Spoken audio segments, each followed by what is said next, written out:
bit of everything for everyone this week and some news about ourselves even.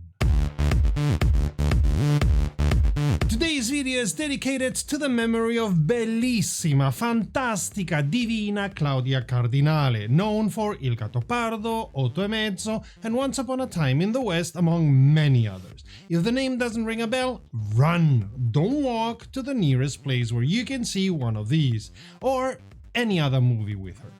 Bravissima Claudia, tante grazie per il tuo arte. Greetings Romy, you're watching WromWrom, the channel sharing the joy of sim racing and a regular news roundup, our weekly sim racing news. My name is Serta and I will be your host for this video. Boy oh boy are things speeding up. Besides us having a full dance card for the Sim Racing Expo already, because everyone wants to show us their newest and shiniest so that you want to make it your newest and shiniest, Le Mans Ultimate and RaceRoom dropped big updates and others dropped smaller updates, and even Kunos woke up from their slumber and dropped an extensive update.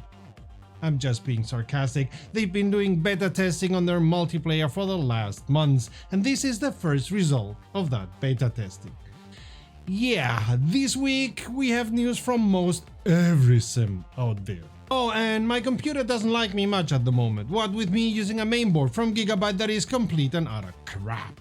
So I had to send it back and get a new one, obviously not from Gigabyte, thank you very much. So if things look a little bit frazzled, I apologize. I didn't have as much time as I would have liked for working on this video. Next week I'll be celebrating my mother's 80th birthday, so I don't expect to be able to produce a news video in time.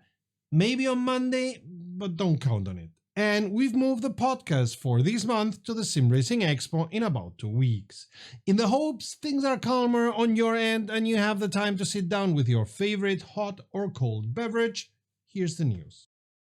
The scope of the Assetto Corsa Evo update is extensive, touching virtually every system from core physics through to user interface polish, making it one of the more comprehensive updates they've had. Maybe Stefano Casillo has brought some focus? That would be good news indeed. The big news of this update is that multiplayer racing has finally arrived. Players can now jump into online races with up to 16 other drivers on free public servers that run around the clock. The developers are being cautious with the player count for now, focusing on stability before expanding to larger grids later on. I guess they learned from the server debacle they produced after the release of the sim. This multiplayer system has been built in partnership with the Swiss Innovative Arts and Technology Institute, by the way. For those wanting to host their own events, custom server rental will become available soon at €15 per month for up to 20 slots. The developers are also promising a daily racing portal in the next major update developed in partnership with SimGrid, but it seems they won't allow you to set up your own server wherever you want, which is a step back and not a good idea in my not-so-humble opinion. Content expansion is substantial, adding 9 vehicles across 3 categories. The GT class gains the BMW M4 GT3 Evo, Lamborghini Huracan Super Trofeo Evo 2 and Porsche 718 Cayman GT4 Club Sport. The special category introduces the lightweight Caterham 7 Academy Racer, the track-focused Dallara Stradale and the legendary Ferrari F 2004 Formula 1 car. Road and classic cars see the addition of the Audi RS6 Avant wagon, the BMW M3 E30 Sport Evo, and the Mercedes-Benz 190e AMG Evo 2. 2 circuits join the roster with Spa-Francorchamps and Red Bull Ring, both well-known venues in motorsport and safe bets for Kunos. Under the hood, the physics engine received a major overhaul. The tire model has been reworked to better simulate how grip changes with temperature and sliding speed, while the suspension algorithm runs calculations at 1000 Hz, which the developers hope will enhance feedback during transitions and braking. And the damping system has been upgraded to address previous limitations in force feedback too. While the developers claim all of this creates more predictable and intuitive car behavior, the proof will be in the driving. Let us know of your experiences in the comments. Individual car adjustments are extensive, covering steering lock, power delivery and gear ratios across multiple vehicles. The Porsche Cup variants receive dedicated setup limitations, while various cars see suspension geometry fixes and updated default configurations. Force feedback receives per car gain settings and optional effects for G-forces, curbs, slip sensation and ABS feedback. Low speed vibration has been improved, though the developers acknowledge they've temporarily disabled the soft lock feature pending further refinements. Hey, it happens. The NPC drivers see improvements in braking, steering and overtaking behavior, with better pit lane handling in crowded situations. Again, the developers have temporarily disabled AI-to-AI collisions during race starts to prevent pileups, which, while practical, does highlight ongoing challenges with AI behavior management. Early access and all that. Audio receives a comprehensive overhaul with startup sounds for all vehicles, reworked backfire effects and improved engine audio tied to RPM and inertia characteristics. Electric vehicles now feature proper power-on sounds, while various cars see updated sound profiles including the Honda NSX, Lancia Delta and Porsche 964. Graphic improvements center around what they call Dynamic Global Illumination 2.0, with enhanced night lighting, shadows and post-processing effects. Performance optimizations target VRAM usage and CPU efficiency, particularly in multiplayer scenarios with multiple cars. VR and triple screen setups receive specific attention to reduce visual artifacts and improve performance, which was a sorely needed update. User interface improvements span multiple areas, with the MFD gaining customizable controls and new widgets for pit limiter status and wrong way warnings. The server lobby receives improved filtering and sorting options, while replay functionality adds metadata and tagging capabilities. The paint shop got performance optimizations and expanded parts categories. Control improvements include gamepad steering assist enhancements with a new assisted mode, fixes for electronic hotkeys and wiper controls, and a new MFD controls page for real-time adjustments. The developers acknowledge ongoing issues, including occasional multiplayer crashes and problems with some single-player events. Again, early access and all that. iRacing has rolled out Season 4 Patch 2, with the most notable addition being NPC racing support for the Dallara IL-15 open-wheel car. The update also brings the latest Italian spotter pack. Graphics improvements focus on fixing AMD FSR viewport calculation issues, but VR users will have to wait longer, as FSR still doesn't work correctly in virtual reality headsets. Pimax eye tracking receives some attention with bug fixes, while the FSR user interface now behaves properly with mouse interactions. Physics updates target high-altitude tracks with engine power corrections, specifically mentioned for Mexico City's Autódromo Hermanos Rodriguez. The GTP prototype class sees several important fixes across multiple manufacturers. The hybrid systems receive adjustments to ensure consistent fuel economy benefits across all GTP cars and the Ferrari 499P. Several cars, including the Acura ARX-06, Cadillac V-Series R and various Porsches, get fixes for auto-fuel functions and traction control mapping issues that weren't working correctly. Other notable car updates include the Aston Martin Vantage GT3 Evo receiving increased engine torque and updated setups, while the Dallara IL-15 gets improved wheel damage thresholds and repair times. The Mercedes Formula 1 cars see improvements to their energy deployment and recharge systems, with better dashboard accuracy and new control bindings. User interface improvements are extensive, addressing everything from spotter button overlaps in practice sessions to camera tool slider behavior. Wind direction arrows now point the correct way, quick chat settings save properly, and various display issues with timing screens and garage dialogues have been resolved. The fixes extend to sorting problems, alignment issues, and text cutoff problems throughout the interface. Several tracks receive minor updates, with Mexico City, there it is again, getting temporary fixes for shader quality issues and missing textures in the stadium section. Daytona sees powerline adjustments while Alton Park received cosmetic tire bundle improvements. For all of you livery customizers, paint kit issues affecting certain cars with unwanted painted elements on tires and windows have been addressed. The devs at BeamNG have been busy this month fixing all the things that went a bit wonky after their big 0.37 release.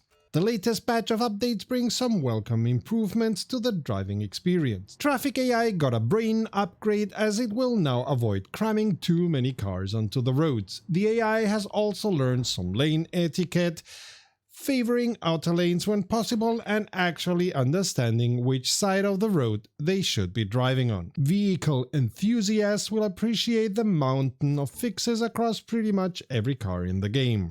The Etiquette I series got some love with properly positioned exhaust tips and navigator props that actually stayed where they are supposed to. The Gabriel Grant Marshall's hood learned how to close properly again, and the limousine body won't develop mysterious holes when it splits apart.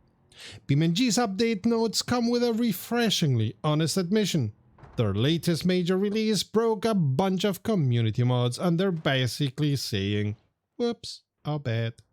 They acknowledge that testing every single community creation is getting trickier as the modding scene grows more creative and complex. The vehicle selector menu had some growing pains, getting stuck on certain tiles and occasionally throwing tantrums when encountering older mods with outdated paint jobs. The development team has been playing digital medics, sanitizing problematic files and adding warnings for mod makers who might need to update their work. The minimap also received some attention after apparently deciding to draw roads in creative places they shouldn't be.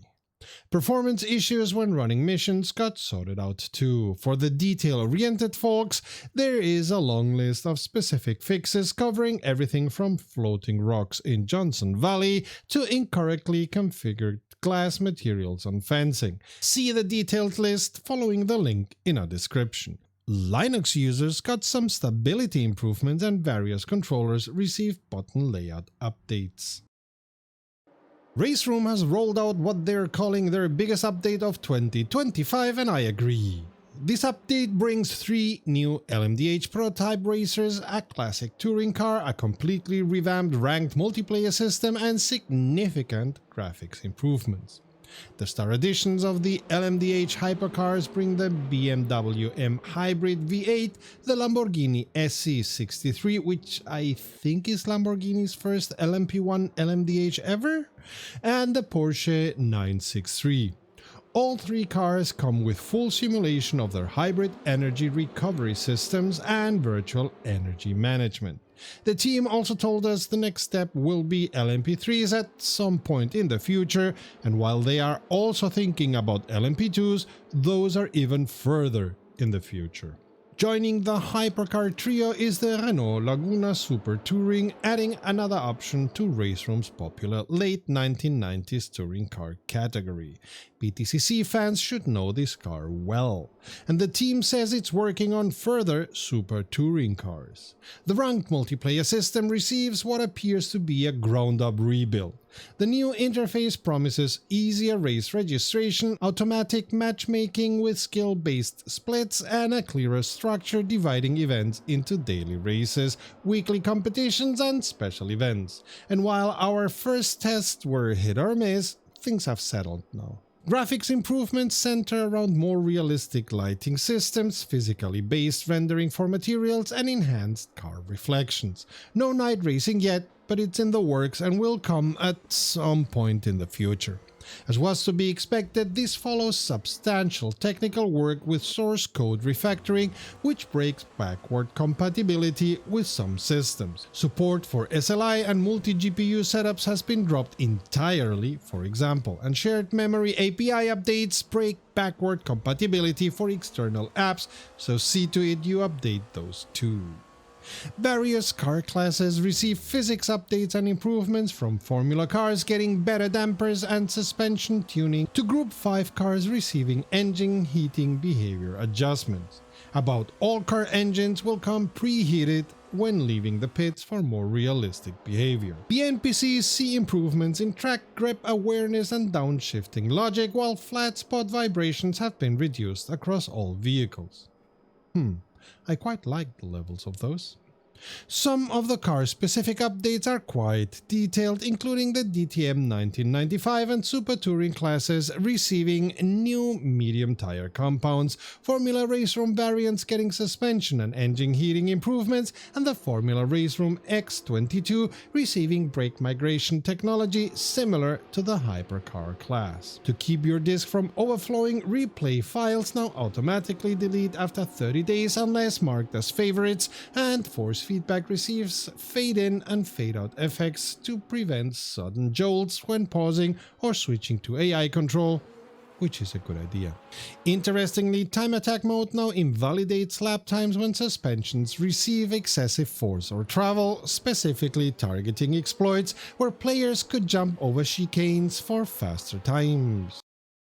Project Motor Racing is making waves by claiming they'll deliver a complete online racing experience without the usual parade of subscription fees, season passes and rental charges that have become standard. The developers are taking a pretty direct swing at the current state of sim racing, positioning themselves as the alternative to what they see as an overly monetized landscape. They're promising everything from leaderboard competitions to ranked championships will be included in your initial purchase. No monthly fees, no premium passes, no server rentals, just get the sim and race. But let's see how long they can survive as a company that way. Just stating facts, we don't wish them any ill. The game splits its online offering into several categories. Factory driver challenges sound like glorified time trials where you attempt to match real-world pole times. Endurance hall events promise longer races of 200 to 300 kilometers that you can tackle on your own schedule, which addresses one of the biggest complaints about traditional sim racing: having to show up at specific times. The custom lobbies feature gets positioned as a throwback to simpler times when you could just host your own races without paying for server access. These being in stark contrast to the way Kunos are going, by the way. See the segment about Assetto Corsa Evo in this same video. And while this sounds appealing, the reality of peer-to-peer networking and the challenges it brings to competitive racing isn't really addressed in their marketing material, and they should know after Project Cars 1 and 2. Project Motor Racing will have a license test at Lime Rock Park as a gateway to ranked competition. You need to prove you can complete 8 clean laps within a time limit. It's presented as revolutionary, but most serious sim racers will recognize this as a fairly standard practice in organized leagues.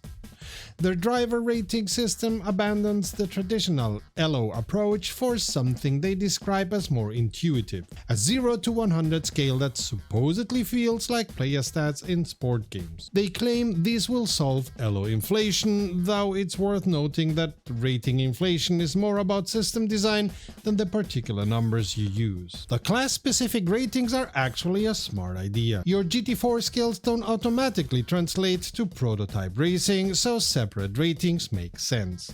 Cross-platform play gets mentioned as a feature for bigger grids, which is certainly welcome if they can pull it off technically.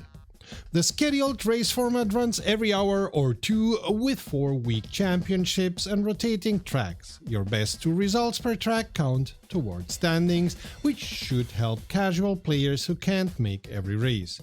The drop-in flexibility sounds appealing for people with unpredictable schedules, which I suppose ends up being many, if not most of us. Whether this turns out to be a genuine alternative to subscription-based racing or just another case of launch promises meeting post-release reality, as it's been often the case with Ian Bell, that's something we'll all have to wait and see. And we are bringing the Mazda 787B to the sim, the car that proved you could have a rotary motor, also called Wankel machine, survive an endurance race one last time. The September 2025 version 1.1 update of Le Mans Ultimate introduces the European Le Mans Championship and brings custom livery support to hosted and practice servers, extending this feature to single-player racing as well. The update adds native track IR support for head tracking and expands server infrastructure with new regional options for Asia Pacific and USA West Coast players. As we already said last week, content additions include 2025 ELMS GT3 liveries, Le Mans 2025 LMP2 liveries, the Ligier JSP 325 LMP3 car, an LMS specification Oreca 07 LMP2, and the Silverstone circuit. The game now supports simplified Chinese language and brings updates to French and Italian translations. Further to that, online championship functionality received major fixes addressing registration issues, profile name conflicts, and vehicle selection problems. Co-op racing sees resolution of session-ending bugs, leaderboard display issues, Mercedes GT3 availability problems, and scoring accuracy during race starts. Driver swap functionality in online sessions eliminates spectator mode bugs and consistency rating inaccuracies. Custom livery implementation includes hot reload capability for texture files, proper display in leaderboards and showrooms, and improved region texture visualization. The physics engine receives improvements to bump stops simulation accuracy, while force feedback has been refined to prevent sudden jolts during crashes. Circuit improvements are detailed. Fuji receives AI behavioral adjustments, corridor refinements, and crowd display fixes for practice sessions. Imola gets correlation improvements and standardized fast rolling start positioning. Spa-Francorchamps sees endurance layout advertising corrections, while Lusail Circuit benefits from lighting timing adjustments, shadow rendering files, and revised grip levels on runoff areas. User interface enhancements encompass loading screen updates with session information and tips, expanded livery selection menus, corrected alignment issues, improved car selection styling with ELMS support, and redesigned driver rankings displays featuring new badges, segmented progress bars, and clearer adjustment explanations. The driver ranking system itself receives a complete rebalancing of tier ranges and ELO calculations. Race control systems gain improved daily race scheduling cards, updated entry requirement displays, and enhanced post-race driver ranking feedback. Track limit detection receives improvements to reduce false positives and negatives, while race start procedures see fixes for position-specific guide displays. Vehicle updates are comprehensive across the entire car roster with shared texture improvements, reduced engine lifetime variance, and standardized damage configuration with stronger rear wings and refined randomness factors. The balance of performance receives a complete rework affecting all racing classes, and a myriad very detailed and specific updates to most every car in the sim. And if you got the impression your controller feels better, that may be because there's been improvements in the calibration flickering, pedal input interference with button binding, multi-monitor FFP issues, and general jitter reduction. After that enormous update, there were two hotfix builds addressing loading crashes at 48%, don't I know those, and track IR functionality restoration demonstrating ongoing post-release support and refinement.